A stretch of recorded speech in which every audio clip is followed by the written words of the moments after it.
DJ Paul.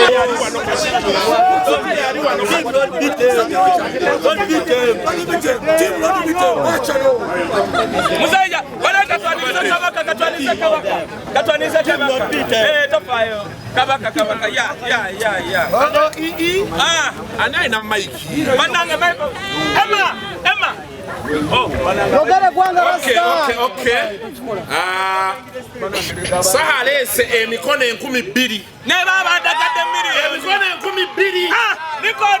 Era buli yategese okubba akalulu. Awedde. Obugala bwa Saha.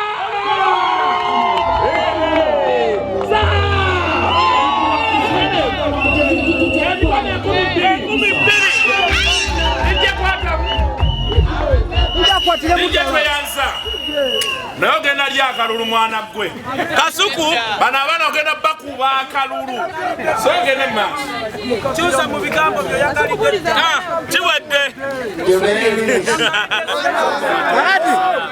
abasigadde tusirike Chogera ulimishi. ogera lwe Buganda. Okay.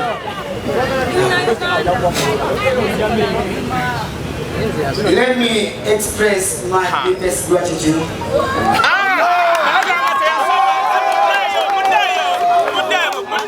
for the privilege of addressing you all in your different capacities.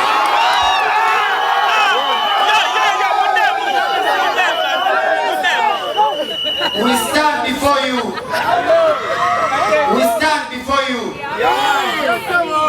to rebuild our own industry.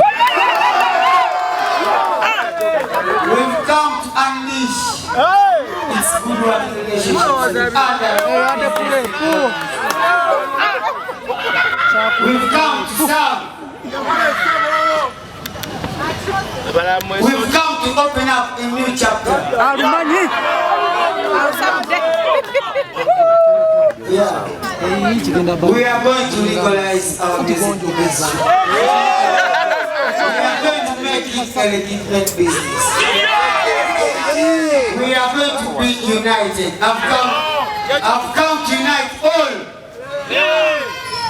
I've come to serve all. I'll make sure that we are one, and that's what I have for now.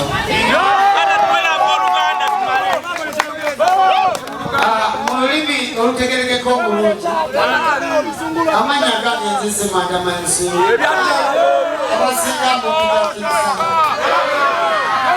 nibiride maaso gamwe nga uma president nibiride maaso gamwe kuba obumu nibiride mu maaso gamwe kulwekolagana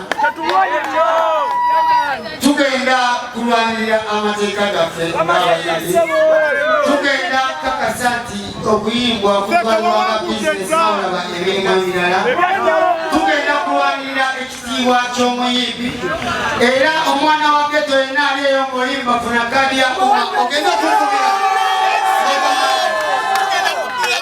okukubira mugamba president wandike naye badde nina ki badde nina kadi ensabisa nnyo okubalaba emira nja bibagamba ku lwokuna mu press conference.